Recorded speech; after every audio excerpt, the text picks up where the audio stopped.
पढ़ो। बस एक वाकया जिक्र करके ख़त्म करूं। अभी रमज़ान से पहले मैं गुवाहाटी से बागडोगरा एयरपोर्ट पर जाने के लिए फ़्लाइट में बैठा, आसाम गया था एक प्रोग्राम में। गुवाहाटी से बैठा तो वेस्ट बंगाल में एक एयरपोर्ट है बागडोगरा, मेरे बाजू में एक जवान बैठा था।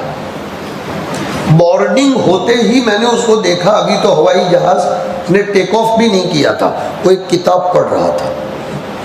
फ्लाइट उठा, वो किताब में ही तल्लीन रहा, इंग्लिश की किताब पढ़ रहा था, खूब किताब पढ़ रहा था।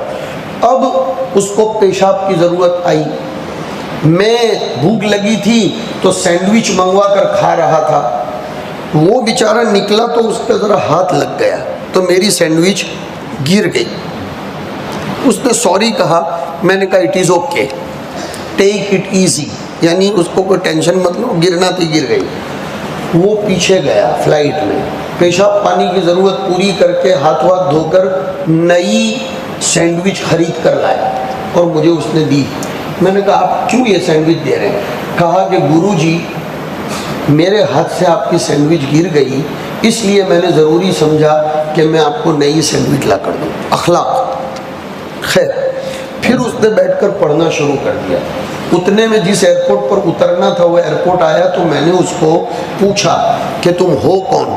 उसने कहा मैं यहूदी हूँ। क्या हूँ? यहूदी। मैंने कहा तुम?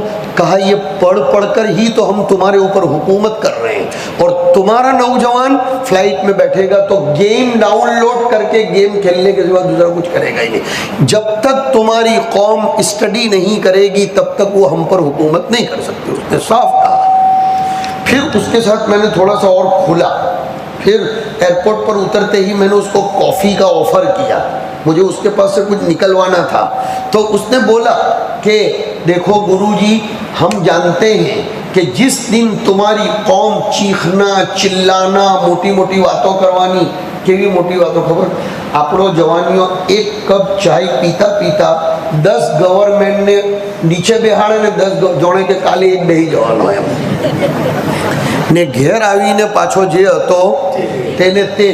वो कहने लगा जिस दिन तुम्हारा मुसलमान ईशा और फजर में इतना मस्जिद में जमा होगा जितना जुमा के दिन होता है, मस्जिद अक्सा हमारे हाथ से निकलकर तुम्हारे हाथ में आ जाएगी। ये है सिक्रेस।